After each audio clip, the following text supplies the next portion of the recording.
കഴിവുള്ള സ്ത്രീകളുടെ ആശയങ്ങളെ, അവരുടെ എഫേർട്ടിനെ, അവരുടെ റിസർച്ചിനെ, അവരുടെ വരാനിരിക്കുന്ന ഭാവിയെ ചേർത്ത് പിടിക്കാനും നമുക്ക് ഈ വേദികളിലൂടെ ആകുന്നുണ്ട് എന്നുള്ളതാണ്. എൻ്റെ കൂടെ മിടുക്കികളായിട്ടുള്ള റിസർച്ച് സ്കോളേഴ്സ് ആണുള്ളത് അല്ലേ? നിങ്ങളൊക്കെ നിങ്ങളുടേതായിട്ടുള്ള മേഖലകളിൽ ചെറിഷ് ചെയ്ത് കഴിഞ്ഞവരാണ്. എന്താ പേര്? വിദ്യ, രേഷ്മ, വിന്ധ്യ, ഡോക്ടർ മേഘ.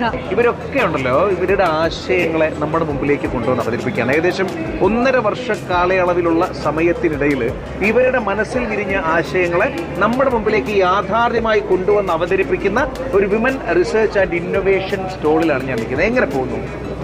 ഞാൻ ബേസിക്കലി ഞങ്ങൾ വർക്ക് ചെയ്യുന്നത് സെൽഫ് ഹീലിംഗ് കോൺക്രീറ്റിലാണ്.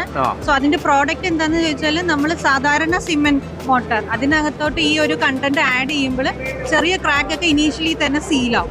സോ അത് വലിയ ക്രാക്കിലേക്ക് പോകാതെ നമുക്കൊരു ബിൽഡിംഗ് സേവ് ചെയ്യാൻ പറ്റും. സിമെന്റ് ഉപയോഗം ആവശ്യക്കാരുള്ള ഒരു സംഗതിയാണ്. നമ്മളാണെങ്കിൽ ഉണ്ടാക്കുന്നത് എന്താണാവോ? ഞാൻ ചെയ്തത് പ്രൊബയോട്ടിക് പൗഡർ ആണ്. പ്രൊബയോട്ടിക് പൗഡർ എന്ന് വെച്ച് കഴിഞ്ഞാൽ നമ്മുടെ ജനറൽ വെൽനെസ് അതുപോലെ ഗട്ട് വെൽനെസ്സിന് വേണ്ടിയിട്ട് നമ്മളെ ഹെൽപ്പ് ചെയ്യുന്നത്.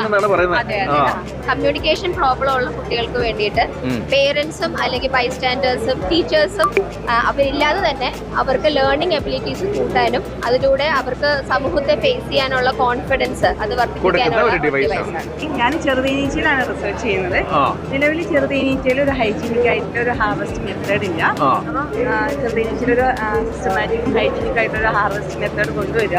ഈ പറഞ്ഞ നമ്മുടെ പ്രകൃതിയുടെ അടിസ്ഥാന ഘടകമാണ് തേനീച്ചകൾ അല്ലേ? അപ്പൊ അതുങ്ങളെ വലിയ ബുദ്ധിമുട്ട് ചെയ്യാതെ അവർക്കൊരു കംഫർട്ടബിൾ സോൺ ഒരുക്കി അവരെ ചൂഷണം ചെയ്യാതെ തേനെടുക്കുക എന്നതാണ് പ്ലാൻ. എന്റെ ഒരു ഫുഡ് ഫോർമുലേഷൻ ആണ്, ഒരു ഹെൽത്ത് മിക്സ് ആണ്. അതിനകത്ത് omega-3, omega-6 എൻറിച്ച്ഡ് ആയിട്ടുള്ള വിത്ത് കാർഡിയോ പ്രൊഡക്റ്റീവ് എഫിഷ്യൻസി. പക്ഷേ കൊറിയൻ സിനിമയിലോ കൊറിയൻ സീരീസിലോ ഒക്കെ അഭിനയിക്കുന്ന ആൾക്കാരെ പോലെ ഇരിക്കുന്നില്ലേ? ഒരുപാട് സന്തോഷമുണ്ട് കേട്ടോ. ഇവരൊക്കെ ചേർന്ന് ഇവരുടെ ആശയങ്ങളെ നമ്മളിലേക്ക് ഇത്രയും മനോഹരമായിട്ട് എത്തിക്കുമ്പോൾ കൈയടിച്ച് അഭിനന്ദിക്കുകയല്ലാതെ മറ്റെന്ത് ചെയ്യാനാണ്?